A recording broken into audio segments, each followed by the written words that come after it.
Good morning. कसे आहात सगळे? मजेत ना? मजेतच असायला हवे. आज होतं गणपती बाप्पांचं विसर्जन.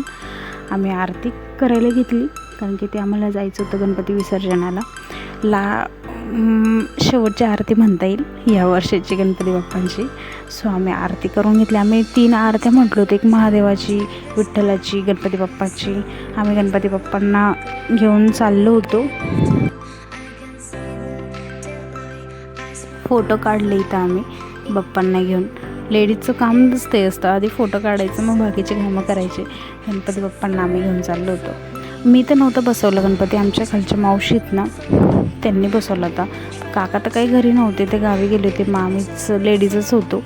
सो आम्ही घेऊन चाललो होतो गणपती बाप्पांच्या विसर्जनाला गणपती बाप्पांना. शंभूला मावशींनी घेतलं होतं आणि इथं आलो होतो आम्ही. आमच्या घरापासून जवळ इथं महादेवाचं मंदिर आहे, तिथं गणपती बाप्पांचं विसर्जन करत होते सगळे लोक. अशा पद्धतीने इकडे विसर्जन करतात पुण्यात. आमच्याकडे पण असं करतात, थोडीशी काही पद्धती वेगळ्या इकडच्या. खूप सारे गणपती बाप्पा, इतके छान छान छान छान.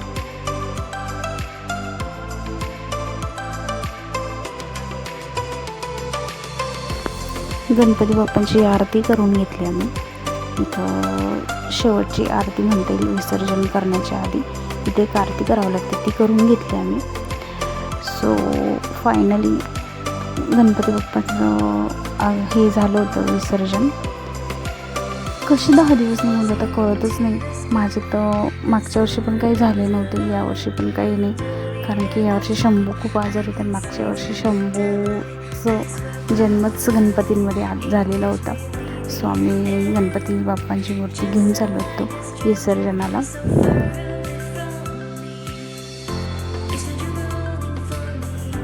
आम्ही गणपती बाप्पांची मूर्ती घेऊन चाललो होतो तिथं ठेवायला.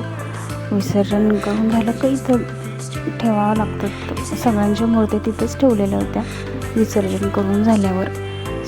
किती छान छान मूर्ती बघा ना, खूप सुंदर मूर्त्या होत्या. इतक्या सुंदर होत्या ना, मला पण बसवायचं होतं पण गणपती बाप्पा कारण काही कारणांमुळे नाही बसवता आलं मला.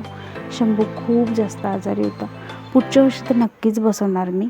सो गाईज, असा होता माझा आजचा दिवस. बाय, भेटूया नेक्स्ट.